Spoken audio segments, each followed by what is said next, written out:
Mr. Chairman, and thanks to all of our witnesses for being with us today. I especially want to thank Mr. Abraham and Mrs. Gorman for coming to speak about their beloved daughters who were criminally and savagely stolen away from their families.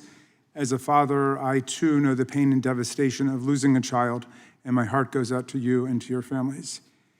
Anyone who commits a crime must be held accountable swiftly and completely. And immigrants, whether lawful or undocumented, who commit violent crimes must be deported at the end of their criminal sentences. Furthermore, we must end the polarization and dysfunction in Congress so we can pass comprehensive, common-sense immigration reform. We need to make it a whole lot harder for people to enter the United States unlawfully and a whole lot easier to enter the United States legally. Can we agree to an agenda around that?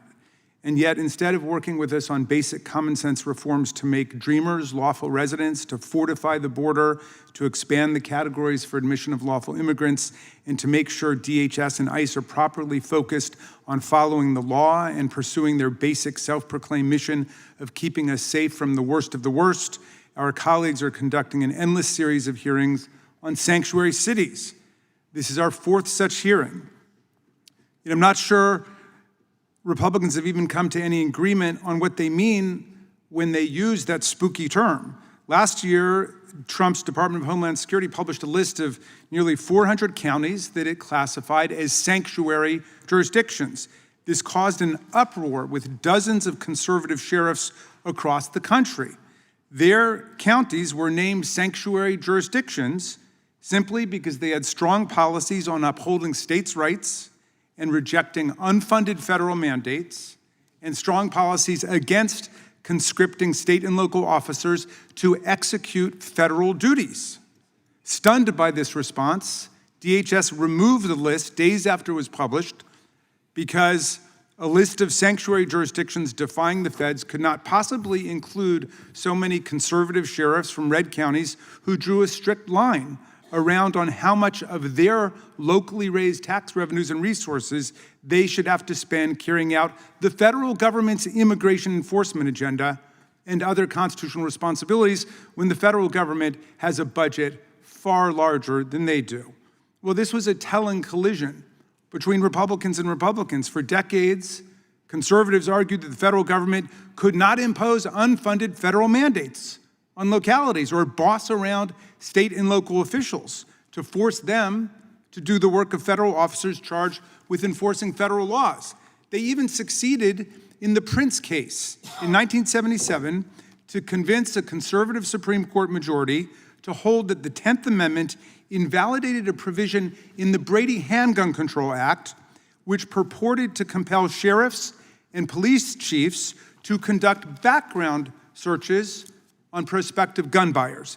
Justice Antonin Scalia found for the majority, a 5-4 majority, that this provision violated the 10th Amendment, which prevents the federal government, he said, from commandeering state and local officers to use their official time and their local resources to implement unfunded federal mandates under the direction of federal officers. Justice Scalia asserted that this constitutional prohibition in the 10th Amendment was categorical. He was unmoved by the heartfelt claims that the failure to integrate local sheriffs and local police into the federal machinery of gun policy enforcement would result in more gun violence, more death, and more injury. The feds must enforce their own laws, Justice Scalia said. So this is precisely the same mistake which I think our friends across the aisle are making here. We've heard from some of the jurisdictions dragooned into Congress on their official time and their official salaries to participate in this endless sequence of repetitive hearings that they would notify, and they do notify federal authorities of when any immigrant prisoner is set to be released from local jail. And if asked, they arrange for them to be picked up and handed over right away to immigration authorities. No jurisdiction has given them a problem about that.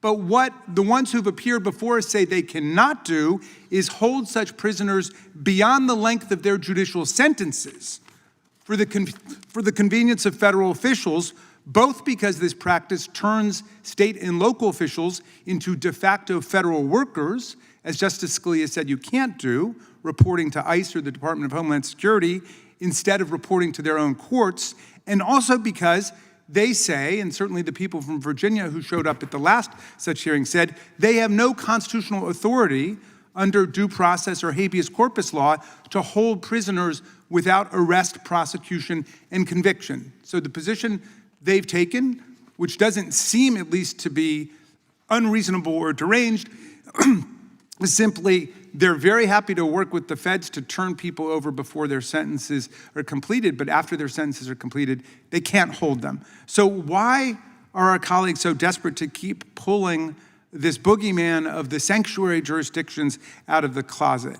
Well, perhaps it has to do with the fact that they voted to give DHS more than $250 billion to improve immigration enforcement.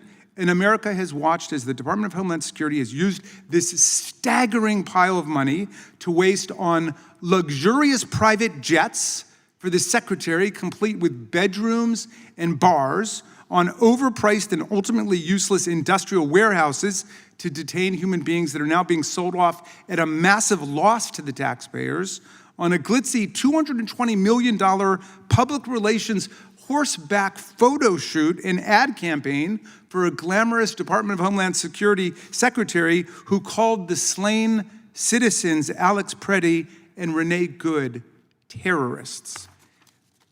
MAGA Republicans have done nothing as ICE has abused hundreds of billions of dollars to arrest, beat up, shoot, and even kill American citizens for exercising their First and Second Amendment rights. They've allowed ICE to ignore its duty to keep us safe from the worst of the worst, and instead gone after kids and parents coming home from kindergarten, rape survivors who just finished testifying in court, and volunteers at Catholic church soup kitchens.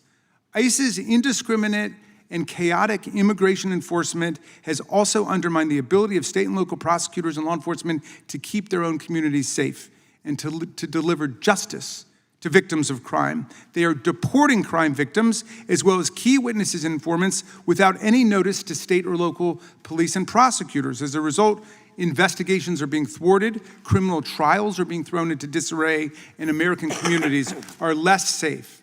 House Judiciary Democrats put out a report called Acquitted by Removal, how Trump's mass deportation agenda abandons crime victims and allows the perpetrators to avoid justice, which I recommend that all of you check out. Not only is DHS not making our communities safer, it's making us worse off. A recent study found that the metro areas most targeted by ICE in both red and blue states had suffered losses of nearly 670,000 jobs, up to 44% of which were held by American citizens. The immigration roundup is profoundly costly to our communities. The administration's attacks on so-called sanctuary jurisdictions are hurting Americans from all walks of life.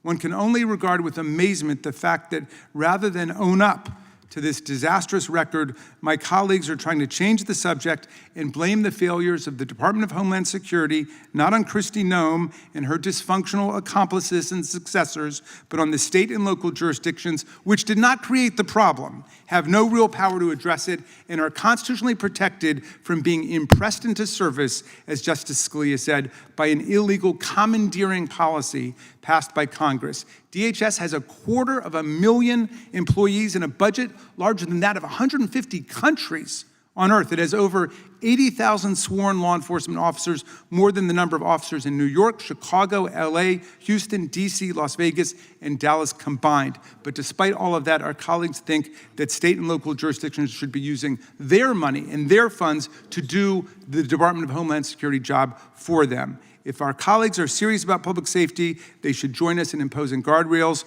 on ICE to refocus their energy on going after the worst of the worst and to ensure that they respect the fundamental rights of every U.S. citizen. They should reinvest in public safety programs that the administration has cut, that supported local law enforcement, assisted victims of crime, and gone after organized crime drug traffickers. And they should push back on the president's shocking abuse of the pardon power, which has allowed drug traffickers and international narco dealers and criminal fraudsters to walk free, depriving victims and taxpayers of nearly $2 billion in unmet restitution. Last Congress, we came together to craft a bipartisan border security bill. President Biden agreed to sign it, but then candidate Trump blew up the deal because he wanted a crisis to run on more than he wanted an actual solution. Sadly, since then, our colleagues have been doing more of the same, holding hearing after hearing on the same topic, failing to pass their signature border bill or even their bill to coerce and commandeer sanctuary cities to do their bidding.